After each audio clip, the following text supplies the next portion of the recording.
प्रधानाचार्य महोदय जी,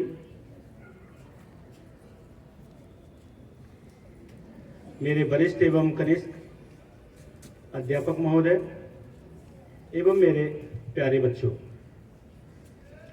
आज हम यहाँ पर अंतर्राष्ट्रीय हिंदी दिवस, अंतर्राष्ट्रीय मातृभाषा दिवस मनाने के लिए यहाँ पर एकत्रित हुए हैं। अंतर्राष्ट्रीय मातृभाषा दिवस मनाने का जो उद्देश्य है, इसके पीछे कई परिदृश्य छुपे हुए हैं। इसके पीछे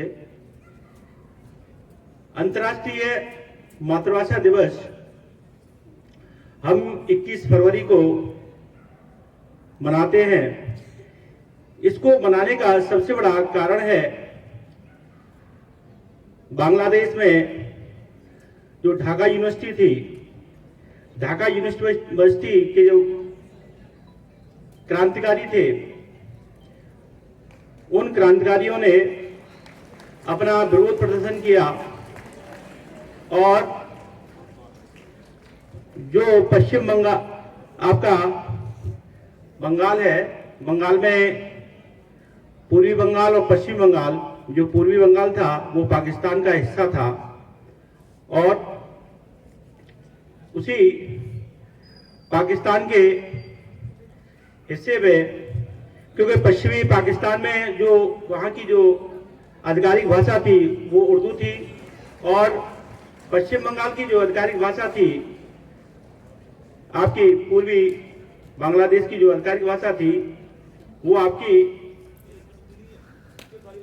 वहां पर बांग्ला भाषा बहुसंख्यक लोगों द्वारा बोली जाती थी और उन बहुसंख्यक लोगों ने उस भाषा का जो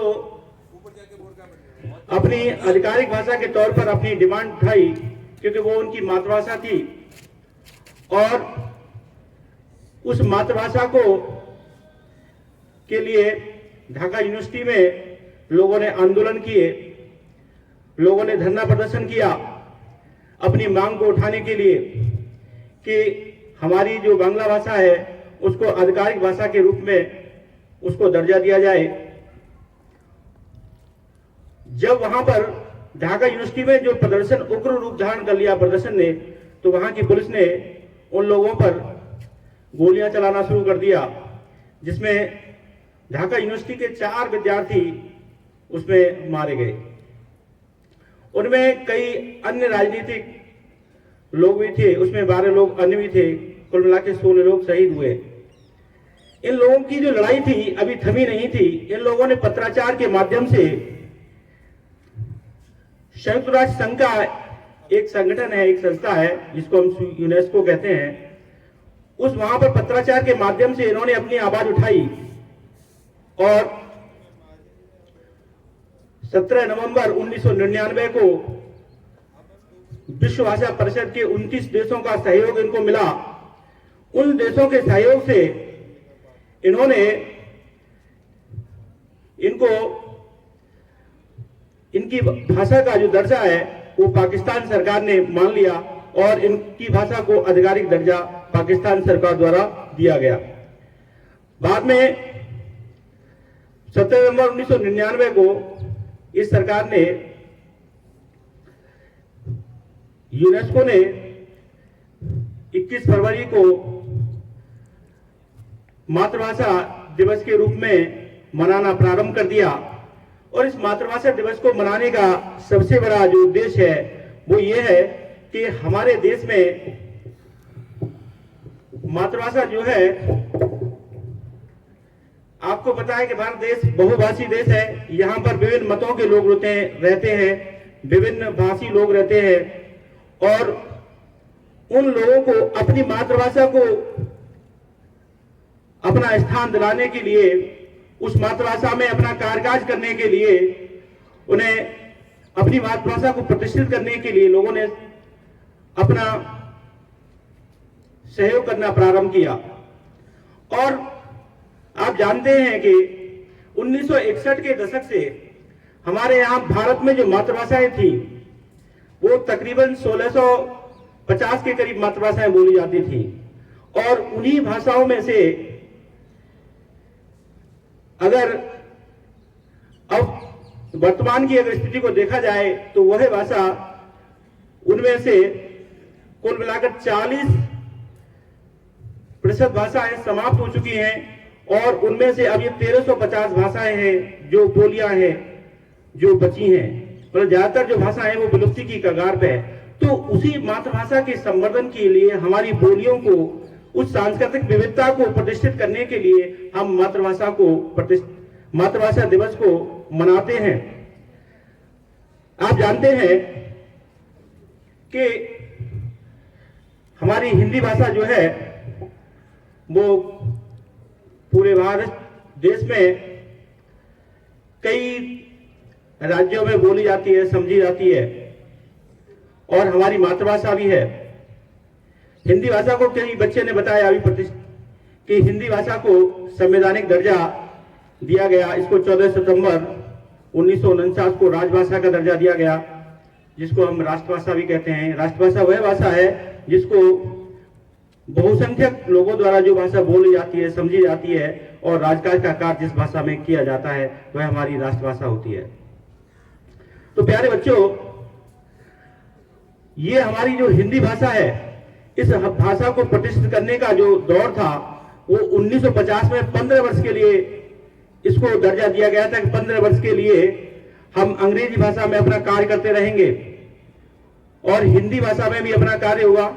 लेकिन उसी समय को और भी अधिक बढ़ा दिया गया। ये कैसा था? हिंदी और अंग्रेजी के प्रति यहाँ पर हिंदी भाषा को एक उपेक्षित भाव प्रकट हुआ और अंग्रेजी भाषा को प्रतिष्ठित किया गया। लेकिन ये दौर चलता रहा, और आज मैं समझता हूं कि पूरे भारत देश में, पूरे विश्व परिदृश्य में अगर देखा जाए तो 43 करोड़ लोग ऐसे हैं जो भारत भाषा को बोलते हैं, समझते हैं। उनमें से 12% लोग ऐसे हैं जो लोग द्विभाषीय हैं, दोनों भाषाओं को जानते हैं। कई लोग ऐसे हैं जो अपनी अन्य भाषाओं के साथ साथ, हिंदी भाषा के साथ साथ अन्य भाषाओं में, जैसे इंग्लिश, अंग्रेजी भाषा का ज्ञान उन्हें है, अन्य भाषाओं का भी ज्ञान है।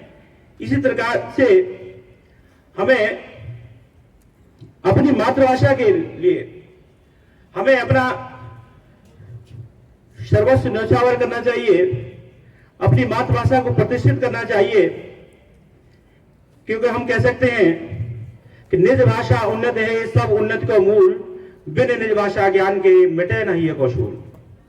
बिना अपनी भाषा के हमारी सब उन्नतियों का जो मूल स्रोत है वो हमारी अपनी स्वयं की मातृभाषा है।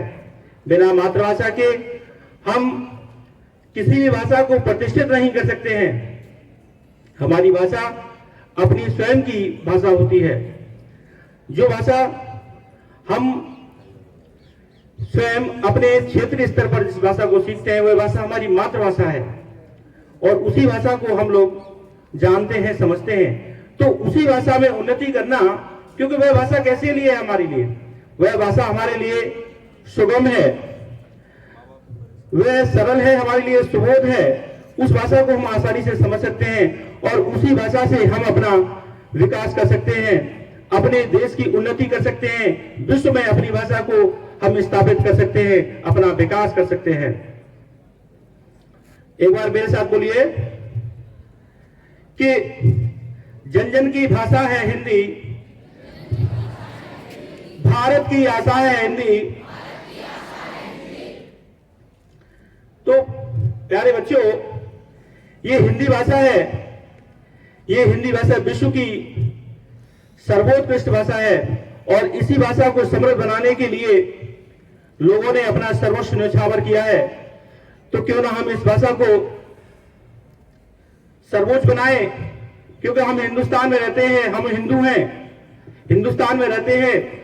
रहने के लिए यहाँ पर भाई विभिन्न मतों के लोग रहते हैं, लेकिन यहाँ पर जो भाषा हिंदी भाषा है देश के बहुसंख्यक लोगों द्वारा बोली जाती है। इसीलिए ये भाषा कैसी है? हमारी राजभाषा है, हमारी राष्ट्रीय भाषा है।